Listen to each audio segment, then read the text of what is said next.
Hello viewers, welcome to GV vlogs. இன்றைக்கி ஒரு குட்டி கதை பார்ப்போமா? கல்வி கண் திறந்தவர். உங்களுக்கு தெரிஞ்சிருக்கும் நான் யாரை பற்றி பேச போகிறேன்னு. ஸோ அந்த கதையை பார்க்கலாம். கல்வி நிலையங்கள் நாள்தோறும் மாறிக்கிட்டே இருக்குது. ஸ்டார்டிங்கில் ஆசிரியர் வீட்டுகளுக்கு மாணவர்கள் போய் தங்கி கல்வி கற்றுக்கிட்டாங்க. பிறகு ஆசிரியர் வீட்டுக்கு நாள்தோறும் போய் படிச்சுட்டு வந்தாங்க. இப்போது பொதுவான இடத்துல மாணவர்களுக்கு ஆசிரியர்கள் கல்வி கற்றுத்தராங்க. அதை தான் நம்ம பள்ளிக்கூடம்னு சொல்கிறோம்.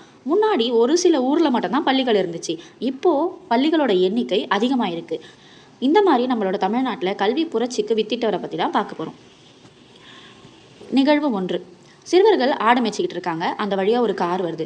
அந்த கார்லேருந்து இறங்கினவர் சிறுவர்களை பார்த்து கேட்குறாரு, என்ன பசங்களாம் நீங்களாம் ஸ்கூலுக்கு போகலையா, ஸ்கூல் லீவா அப்படின்னு கேட்குறாரு. ஸ்கூலா? அதெல்லாம் எங்கள் ஊரில் கிடையாது ஐயான்னு பசங்க பதில் சொல்கிறாங்க.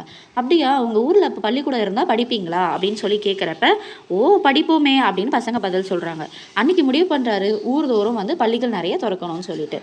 நிகழ்வு 2. ஒரு பள்ளி விழாவில் பங்கேற்கிறதுக்காக போகிறாரு. அப்போ மாணவர்கள் இடத்துல என்ன சொல்கிறாரு, படிப்பறிவு தான் இந்த நாட்டை முன்னேற்றும் அப்படின்னு சொல்கிறாரு.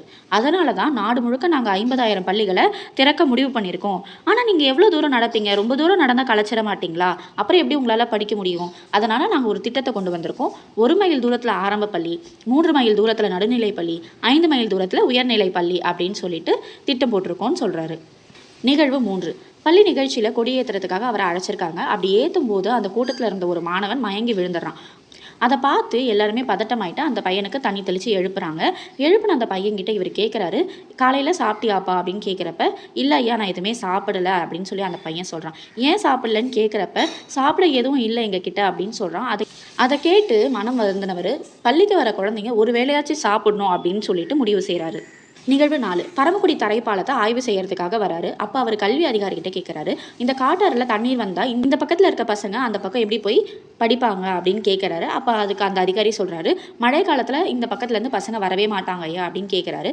அதை கேட்ட அவர், அப்போ நீங்கள் இந்த பக்கம் ஒரு பள்ளி திறக்கலாமே அப்படின்னு சொல்லி கேட்குறப்ப, கல்வித்துறையோட விதிப்படி 3 மைல் தூரத்தில் தான் என் பள்ளி இருக்கணும், வேறு பள்ளிகளுக்கு அனுமதி கொடுக்க மாட்டாங்களே அப்படின்னு சொல்கிறப்ப, நீங்கள் இந்த காட்டாற்ற காரணமாக காட்டி நீங்கள் கேளுங்க, நான் ஏற்பாடு செஞ்சு தரேன் அப்படின்னு சொல்லி சொல்கிறாரு.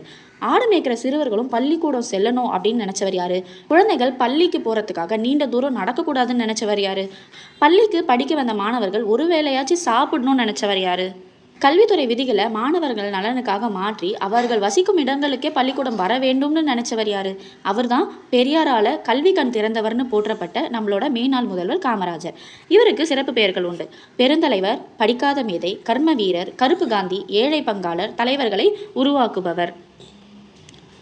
காமராசர் என்னென்ன கல்வி பணி செஞ்சுருக்காரு? காமராசர் முதல்ல அமைச்சராக பதவி ஏற்றப்போ அவரோட நேரத்தில் 6,000 தொடக்க பள்ளிகள் மூடப்பட்டிருந்துச்சான். அதை உடனே திறக்கணும் அப்படின்னு சொல்லி ஆணையிட்டிருக்காரு. மாநிலம் முழுக்க இலவச கட்டாய கல்வின்ற சட்டத்தை இயற்றி தீவிரமாக செயல்படுத்தியிருக்காரு.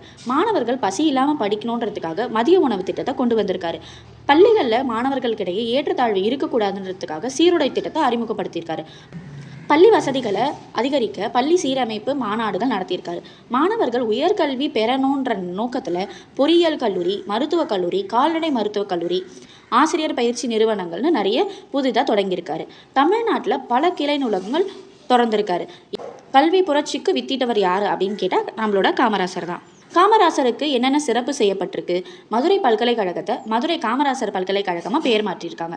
நடுவண் அரசு 1976 இவருக்கு பாரத ரத்னா விருது வழங்கியிருக்காங்க. காமராசர் வாழ்ந்த சென்னை மற்றும் விருதுநகர் இல்லத்தை அரசுடைமையாக செஞ்சு நினைவில்லங்களாக மாற்றியிருக்காங்க. சென்னை மெரினா கடற்கரையில் இவருக்கு சிலை நிறுவப்பட்டிருக்கு. சென்னையில் உள் விமான நிலையத்திற்கு காமராசர் பெயர் வச்சுருக்காங்க. கன்னியாகுமரியில் காமராசருக்கு மணிமண்டபம் கட்டியிருக்காங்க. ஆண்டுதோறும் காமராசரோட பிறந்த நாளான ஜூலை 15ஆம் நாளை கல்வி வளர்ச்சி நாளாக கொண்டாடுறாங்க.